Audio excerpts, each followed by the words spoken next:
오늘 주신 하나님 말씀은 창세기 6장 1절에서 22절까지 말씀입니다. 한 절씩 교독하시겠습니다.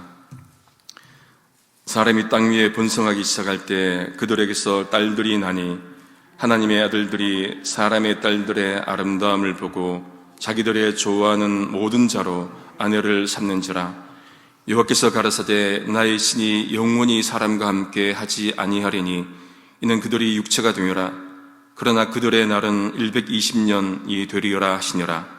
당시에 땅에 네피림이 있었고 그 후에도 하나님의 아들들이 사람의 딸들을 취하여 자식을 낳았으니 그들이 용사라 고대의 유명한 사람이었더라. 여호와께서 사람의 죄악이 세상에 관영함과 그 마음의 생각의 모든 계획이 항상 악할 뿐임을 보시고 땅 위에 사람 지으셨음을 한탄하사 마음에 근심하시고 가라사대 나의 창조한 사람을 내가 지면에서 쓸어버리되 사람으로부터 육축과 기는 것과 공중의 새까지 그리하리니 이는 내가 그것을 지었음을 한탄함이니라 하시니라. 그러나 노아는 여호와께 은혜를 입었더라. 노아의 사적은 이러하니라. 노아는 의인이요 당세의 완전한 자라. 그가 하나님과 동행하였으며 그가 세 아들을 낳았으니 셈과 함과 야벳이라. 때에 온 땅이 하나님 앞에 폐괴하여 강포가 땅에 충만한지라. 하나님이 보신지역 땅이 폐괴하였으니 이는 땅에서 모든 혈육 있는 자의 행위가 폐괴함이었더라. 하나님이 노아에게 이르시되 모든 혈육 있는 자의 강포가 땅에 가득하므로 그 끝날이 내 앞에 이르렀으니 내가 그들을 땅과 함께 멸하리라. 너는 잣나무로 너를 위하여 방주를 줄 때 그 안에 간들을 막고 역청으로 그 안팎에 칠하라. 그 방주의 제도는 이러하니 장이 300규빗, 광이 50규빗, 고가 30규빗이며 거기 창을 내되 위에서부터 한 규빗에 내고 그 문은 옆으로 내고 상중하 3층으로 할지니라. 내가 홍수를 땅에 일으켜 무릇 생명의 기식 있는 육체를 천하에서 멸절하리니 땅에 있는 자가 다 죽으리라. 그러나 노아는 내가 내 언약을 세우리니 너는 내 아들들과 내 아내와 내 자부들과 함께 그 방주로 들어가고 혈육 있는 모든 생물을 너는 각기 암수 한 쌍씩 방주에 끌어들여 너와 함께 생명을 보존케 하되 새가 그 종류대로 육축이 그 종류대로 땅에 기는 모든 것이 그 종류대로 각기 둘씩 내게로 나아오리니 그 생명을 보존케 하라. 너는 먹을 모든 식물을 내게로 가져다가 저축하라. 이것이 너와 그들의 식물이 되리라. 노아가 그와 같이 하되 하나님이 자기에게 명하신 대로 다 준행하였더라. 아멘. 이제 사람들이 땅에 번성하기 시작하자 딸들이 태어납니다. 하나님의 아들들이 사람의 딸들의 아름다움을 보고는 자기들이 좋아하는 모든 여자를 아내로 삼습니다. 여기서 하나님의 아들들에 대한 해석은 몇 가지 있습니다. 천사다, 혹은 귀족 출신들이다, 혹은 셋의 후손들이다, 다양한 해석들이 있는데 주된 해석은 셋의 후손으로 보는 것 같습니다. 즉 경건한 자손으로 그렇게 보는 것이 적절할 것 같습니다.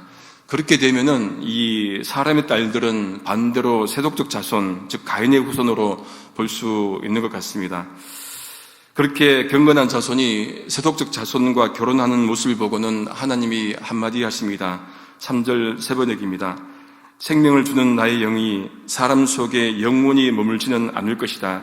사람은 살과 피를 지는 육체요 그들의 날은 120년이다. 그렇게 말씀을 하십니다. 영어 성경을 좀 해석해 보면은 나의 영이 사람과 영원히 씨름하지 다투지 컨텐드 이렇게 나옵니다. 않겠다. 왜냐하면 그는 못할 죽을 운명이기 때문이다. 그가 살 날은 120년이 될 것이다.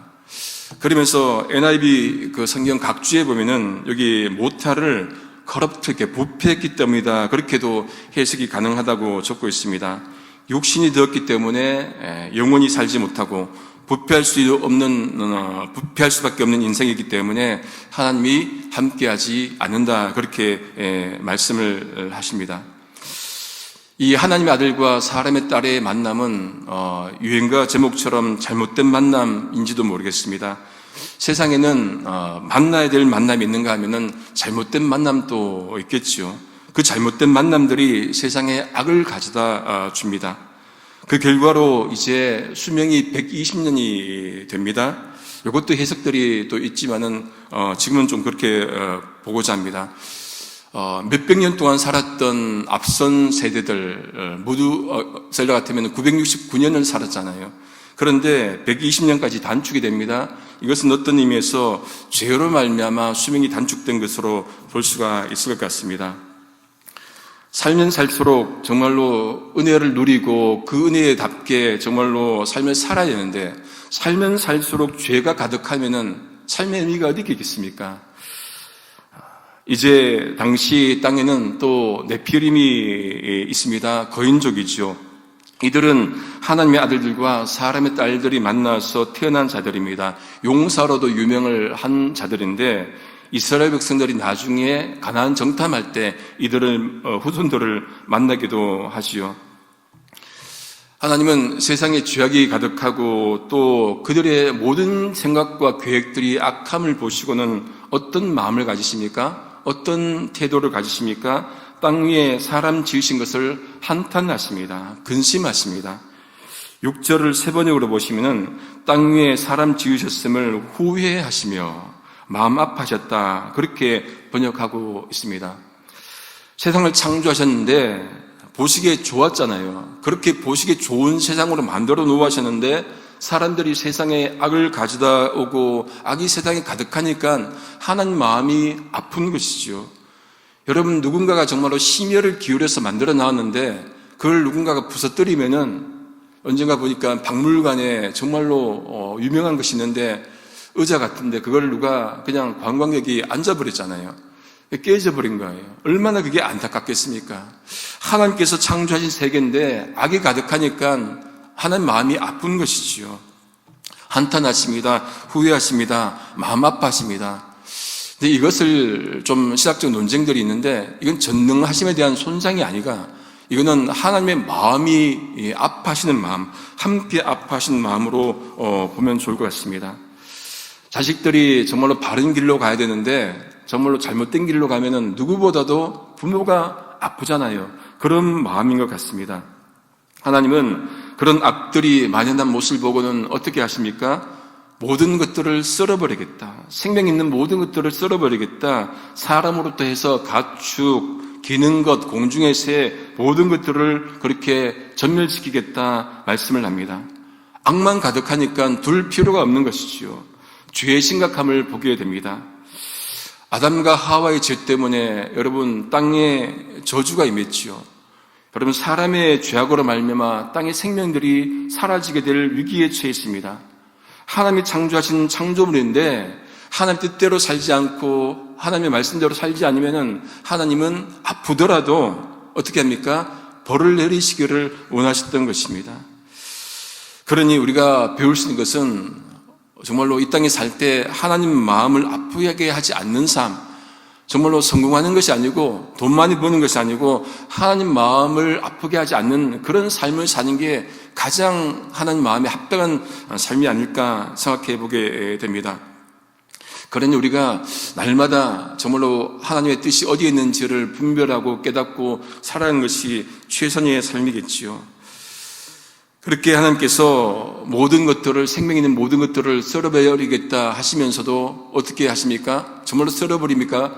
모든 것들을, 모든 생명을 8절에 보면은 그러나 노아는, 그러나 어떤 의미에서 그러나의 은총이죠. 그러나 노아는 한 생명은 살려두시고 은혜를 주시고 예외를 두시고 역사를 이어가시는 것을 보게 됩니다.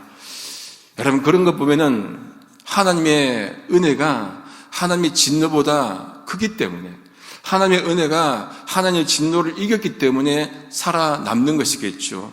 그러니 역사가 이어지는 것 아니겠습니까? 우리도 마찬가지지요. 죽을 수밖에 없는 죄인들인데 하나님의 은혜가 하나님의 진노보다 크기 때문에 우리가 오늘 또 사는 것 아니겠습니까? 그러니 그 은혜를 잊지 않고 살아야겠지요. 이제 성경은 노아의 족보를 이제 쭉 언급하면서 어제도 봤지만은 이제 노아에 대해서 말씀을 해주는데 세 가지 노아에 대한 특징을 말씀합니다. 노아는 첫 번째 의인이고, 두 번째 당세의 완전한 자고, 세 번째, 하나님과 동행했다. 그렇게 기록하고 있습니다. 첫째, 노아는 의인입니다. righteous man이에요. 근데 여러분, 우리가 신학적으로도 교리로도 고백하는데 의인은 없다고 배웠죠. 바울의 고백입니다. 의인은 없나니 하나도 없다고 배우는데, 그럼 여기서 말하는 노아는 의인이다라는 말은 어떤 말이겠습니까? 바울이 말하는 의인은 죄가 없는 것을 말하겠죠. 그런데 노아는 죄가 없습니까? 노아도 죄인이에요. 그런 것 보면은 죄악으로 가득한 그 당시에 그나마 바른 삶을 산 게 노아였지 싶습니다. 둘째, 노아는 당대의 완전한 자입니다. 세 번역은 흠이 없는 사람, 영어로는 blameless예요. 그럼 노아가 흠이 없습니까? 노아도 흠이 있지요. 완전한 자입니까? 완전하지 않지요. 노아도 술에 취해서 하체를 보였잖아요. 그러면은 이것도 우리가 문자 그대로의 그런 의미가 아닌 것을 우리가 또 고민을 해봐야 됩니다. 셋째, 하나님과 동행한 자였습니다. 누가 떠오릅니까? 에녹이 떠오르죠. 근데 에녹은 어떻게 되었습니까? 에녹은 동행하고는 죽지 않고 하늘나라에 갔잖아요. 어제도 말씀드렸지만, 그러면은 동행의 의미가 죽지 않고 가는 거기에만 맞춰 있어서는 안 된다는 거예요. 왜 그렇습니까? 노아도 동행했는데 노아는 죽었잖아요. 어쨌든 노아는 의인이고 완전한 자고 하나님과 동행하는 칭찬을 그렇게 받지만은, 여러분 중요한 것은 하나님의 은혜가 없이는 노아가 그 은혜를 입을 수가 없는 것이겠죠. 하나님의 은혜가 노아의 의인됨을 완성시켰을 겁니다. 노아가 세 아들을 낳습니다. 셈, 함, 야벳을 낳게 됩니다. 그때 온 땅에 하나님 보시기에 부패합니다. 혈육 있는 자의 행위가 부패합니다. 하나님께서 모든 것들을 멸하시겠다. 13절 세 번역입니다. 내가 반드시 사람과 땅을 함께 멸하겠다. 여러분, 창세기 우리가 같이 이렇게 보고 있는데 반복되는 패턴은 무엇입니까? 사람의 죄악이 가득하면은, 사람의 죄악이 있으면은 땅까지 멸함을 받는 그런 모습입니다. 반복적 패턴이지요. 그러니까 우리의 삶이, 우리의 죄가 땅까지, 피조물까지도 영향 미친다는 것을 보게 됩니다. 그러니 이 땅에서 정말로 우리가 하루하루 바르게 사는 것이, 하나님 말씀대로 사는 것이 정말로 중요하겠구나 생각하게 됩니다. 하나님이 사람과 땅을 함께 멸하시는 이제 방법은 홍수였는데 다 썰어버리십니까? 그래도 다 썰어버리면 또 시작하셔야 되잖아요. 그러니까 노아를 살려두십니다. 어떤 방법을 하십니까? 방주를 짓게 하십니다. 이제 14절부터 방주에 대해서 나오는데, 무슨 나무로 짓습니까? 잣나무, 코페르 나무로 칸들을 막고 역청을 또 철하라, 그렇게 말합니다. 그 방주의 크기는, 길이는 300규빗, 너비는 50규빗, 높이는 30규빗, 한 규빗이 45cm니까 길이가 135m, 너비가 22.5m, 높이가 13.5m, 그렇게 지으라고 합니다. 위로 창 지붕을 내고 옆으로 3층의 문을 만들라, 그렇게 말씀합니다. 설계도를 주신 거예요. 여러분, 설계도를 주시면서 방주를 짓는데 하나 볼 것은 무엇으로 짓습니까? 방주가 하늘에서 뚝 떨어집니까? 아니죠. 방주를 짓는 것도 나무고 역청도 자연에서 갖고 온 거예요. 인간은 자연에게 뭐를 줬습니까? 부패함과 폐해를 주었지만은 자연은 끝까지, 전멸하기 전까지 자기를 희생해서 사람을 살려주는 거죠. 생명을 살려줍니다. 이런 것 보면은 우리가 자연에게서 배워야 되는 것들이 많이 있는 것 같습니다. 하나님이 홍수를 일으켜 생명을 죽이시겠다 하셨지만은 노아와는 이제 언약을 맺습니다. 18절에 보면 노아와 언약을 맺는데 이제 아들들과 아내와 며느리들, 자부들을 방주에 들어가게 그렇게 하십니다. 하나님께서 주신 은혜지요. 살아있는 모든 것들을 죽이겠다 하셨던 하나님께서 역사를 그럼에 불구하고 생명들을 살려주시고 역사를 이어가게 하십니다. 다시 말씀드리면 노아가 잘나서 그렇게 됩니까? 아니에요. 하나님의 전적인 은혜입니다. 하나님의 은혜가 진노보다 크기 때문에 생명을 살려두시지요. 또 사람뿐만 아니라 짐승도 들어가게 하십니다. 암수 한 상씩, 새와 가축과 기는 모든 것들은 종류대로 각기 둘씩 그렇게 들어가게 하십니다. 여러분, 하나님께서 이 짐승들 생명을 구하는 것도 여러분 자연인 법칙을 가지고 하잖아요. 암수 한 쌍씩 암수를 들어가게 하는 거죠. 이것도 보면은 하나님은 자연법을 함부로 무시하지 않고 또 깨지 않으십니다. 방주에 들어갈 때 또 먹을 것도 가져가라고 그렇게 하십니다. 방주에 들어간다고 삽니까? 준비를 해야 되죠. 방주에 들어가더라도 준비하게 하십니다. 먹을 것을 준비하게 합니다. 방주가 교회라고 본다면은 교회 안에만 있다고 사는 게 아니죠. 교회 안에 있을 때 준비를 해야 됩니다. 말씀 준비하고 우리가 은혜 받고 예배드리고 하는 그런 삶을 우리가 신자로 살아내야 참된 방주 안에서 삶이 되겠지요.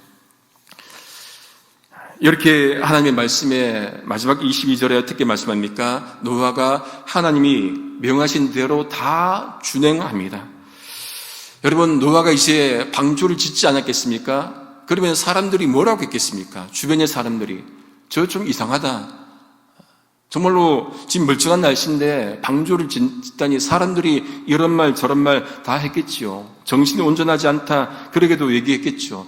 그런데 노아는 사람의 시선, 사람의 말 거기에 신경 쓰지 않고 하나님의 말씀에 집중합니다. 그 말씀만을 바라보고 말씀만을 듣고 다 준행합니다.